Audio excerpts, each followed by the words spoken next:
Hi hello నమస్తే, welcome back to Uma's kitchen. ఈరోజు వీడియోలో గోంగూర చికెన్ ఎలా చేసుకోవాలో చూద్దాం.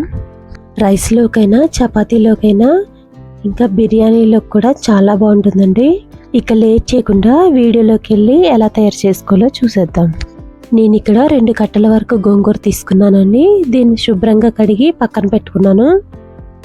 ఇప్పుడు స్టవ్ మీద ప్యాన్ పెట్టుకుని 1 టేబుల్ స్పూన్ ఆయిల్ వేడి చేసుకోవాలి.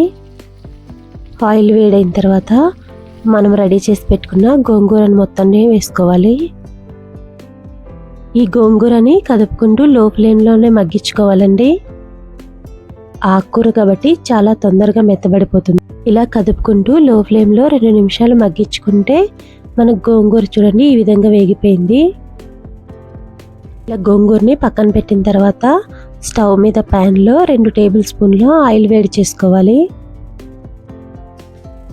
ఆయిల్ వేడైన తర్వాత 1/2 స్పూన్ జీలకర్ర, కొంచెం కరివేపాకు వేసుకొని 1/2 నిమిషం పాటు వేయించుకుంటే సరిపోతుందండి.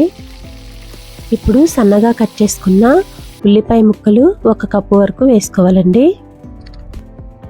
స్టవ్ని మీడియం ఫ్లేమ్లో ఉంచుకొని ఉల్లిపాయల్ని వేయించుకోవాలి.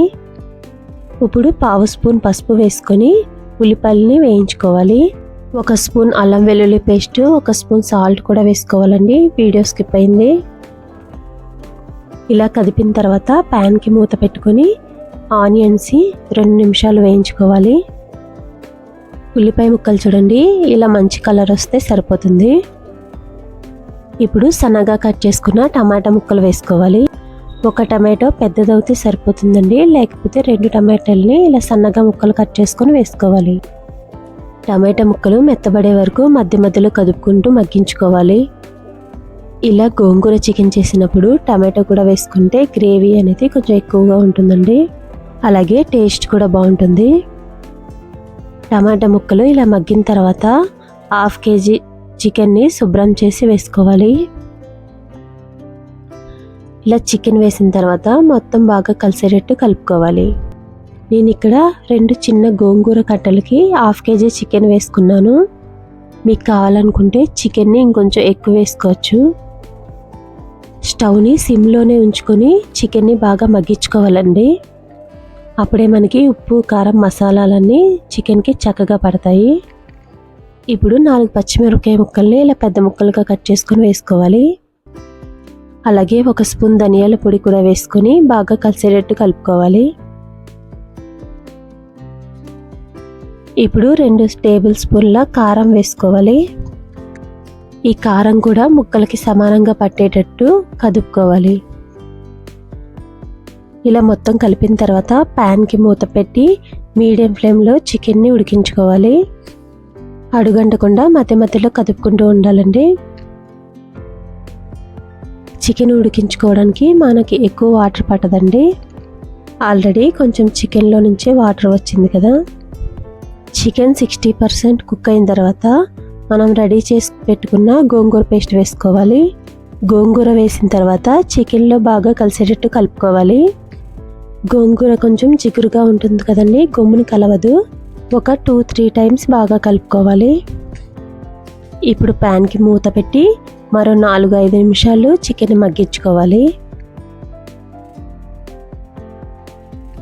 చికెన్ మొత్తం ఇంకొకసారి బాగా కలుపుకొని 1 అరకప్పు వరకు వాటర్ వేసుకోవాలండి. మరి ఎక్కువ వేసుకోకూడదండి, 1 అరకప్పు వేసుకుంటే సరిపోతుంది. ఆల్రెడీ మనకి చికెన్లో నుంచి వాటర్ వచ్చింది కదా. ఇప్పుడు మొత్తం ఒకసారి బాగా కలుపుకోవాలి. స్టవ్ని మీడియం ఫ్లేమ్లో ఉంచుకొని 10 నిమిషాలు ఉడికించుకోవాలి. తర్వాత 1 స్పూన్ వరకు గరం మసాలా వేసుకొని బాగా కలిసేటట్టు కలుపుకోవాలి. ఈ స్టేజ్లో ఉన్నప్పుడు ఉప్పు చూసుకొని సరిపోకపోతే వేసి కలుపుకోవచ్చు. అలాగే స్పైసీనెస్ కావాలనుకుంటే ఇంకో 1/2 స్పూన్ కారం వేసుకొని కలుపుకోండి. నేను ఇక్కడ మంచి ఫ్లేవర్ కోసం కొంచెం పుదీనా ఆకులు వేసుకున్నాను. ఇప్పుడు చికెన్ని మొత్తం బాగా కలిసేటట్టు కలుపుకోవాలి. పుదీనా వేసినప్పుడే కొత్తిమీర కూడా సన్నగా కట్ చేసుకొని వేసుకోవాలండి. ఆల్మోస్ట్ అయిపోయిందండి చికెన్. కొంచెం వాటర్ ఉన్నాయి కదా, అవి ఎగిరిపోయే వరకు ఉంటే సరిపోతుంది. అంతేనండి, ఎంతో గుమగుమలాడే ఎంతో టేస్టీగా ఉండే గోంగూర చికెన్ రెడీ అయిపోయింది. అస్సలు టేస్ట్ అయితే చాలా బాగుంటుంది. మీరు కూడా తప్పకుండా ఇలా గోంగూర చికెన్ ట్రై చేసి చూడండి. ఈ వీడియో మీకు నచ్చినట్టయితే లైక్ చేయండి. మరిన్ని ఇలాంటి వీడియోస్ కోసం ఉమాస్ కిచెన్ ఛానల్ సబ్స్క్రైబ్ చేసుకోండి. Thank you.